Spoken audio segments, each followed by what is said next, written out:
Hello, everyone. Welcome to Bitcoin 101, and this is Facts versus Myths, presented by the Certified Crypto Asset Professionals. I'm going to clear up a couple of things about things in the crypto world. Supposedly, Bitcoin is a scam, it's a Ponzi scheme for criminal use.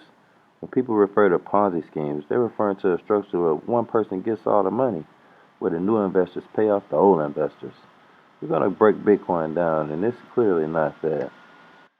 The next thing people like to say is that Bitcoin is for the dark web, it's for the black markets. Well, the truth about the matter is, criminals are usually quicker at finding loopholes in the law than everyone else. They discovered Bitcoin, they didn't actually invent it, right? Okay, so, and everybody's favorite, Bitcoin is dead, it's not backed by anything. We hear all these things in the popular media outlets all the time, right? But let's take a look at what's really going on. Bitcoin is actually fairly distributed through a process called mining. Yes, this means one person does not get all the Bitcoin. It's not a Ponzi scheme. And as you can see in this picture, it's actually decentralized. So there is no one point of failure for crypto and Bitcoin situation. And all of these technologies together, computer science, electrical engineering, cryptography, all of that is now what we're calling blockchain technology. Yeah, but what is it though? Didn't say what it is. Well, Bitcoin is actually just a computer program. That's it. Well, can you make it a little bit more plain? Sure I can. Let's push the easy button. Let's break it down, right? Long time ago, when you wanted to send mail somewhere, you called it snail mail. And you had to go to the post office. And it took all day, right? And this is what was going on in the mid 90s. Then the internet came on the scene.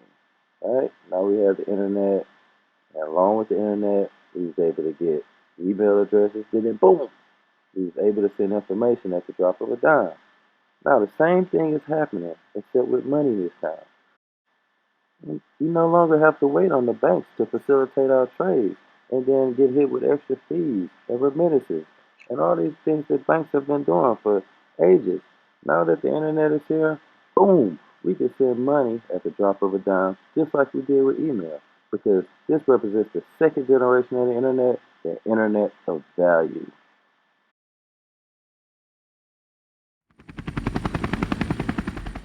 How does it work? Bitcoin and other cryptocurrencies function through an innovative new technology known as the blockchain.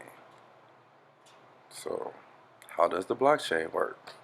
That's the next question, right? The blockchain works based on two important technologies, the first of which is cryptography.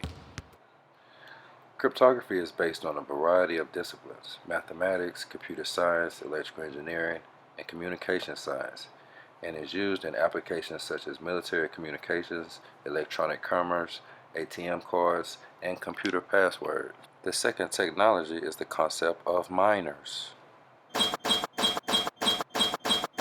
Miners are the owners of computers on the network, perform work to verify transactions. Every computer on the network acts as a public ledger to create a trustless system. These two technologies allow for a purely peer-to-peer version of electronic cash that allows online payments to be sent directly from one party to another without going through a financial institution.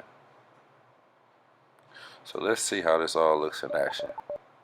As Bitcoin leaves one address or wallet, it is sent to a block. As the block fills with different transactions, the computers or miners on the network are competing to win the block. In order to win the block, their computer must solve a complicated math problem. This process ensures the security of the network, and the miner who solves the problem will be rewarded in Bitcoin. And after the block fills, the transactions will be sent to their desired locations, and a new block on the chain will be ready to be mined. This is how the Bitcoin blockchain works. Blockchain versus Bitcoin. Let's break down the relationship between the two by comparing your cell phone. You use a Team iPhone or Team Android, right? And those are the operating systems. And then you have a whole bunch of apps on your phone, right? That work based on these operating systems. The same is going on with blockchain and Bitcoin. Blockchain is the operating system, and now we have a bunch of applications, Bitcoin being the first. Okay, that's still a lot, right? Blockchains, Bitcoins, miners, developers, computer science. What is all going on here? Let's try to break it down even further, comparing it to a restaurant. Okay? In a restaurant, you have the cooks in the back. The cooks are like the developers in the crypto world, cooking up the code. Okay? They hand the code off to the miners, who are like waitresses, and the miners make sure that us, the investors, get this product while it's hot and warm and good, right? And then the investors, we eat it up. We love this product. And then other people like this product as well, as far as want to get a whole lot of it. Those are the merchants. The merchants eat it up at a real big pace. Okay? The crypto restaurant. And lastly, I want to show you an example of a trade I helped someone make, a friend of mine make. Got into the crypto game. He bought Verge. On December 2nd, the coin was valued at 6 tenths of a penny. Only 17 days later, the coin rose to over 8 cents, and his profit was $2,000. 17 days. Can you believe that? But that wasn't even the worst part. Look at it. A couple of days later, the coin actually went as high as 25 cents. Come on, man.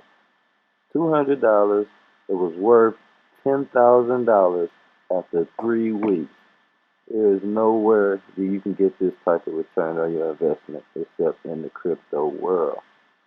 Thank you for paying attention. I hope it got you excited.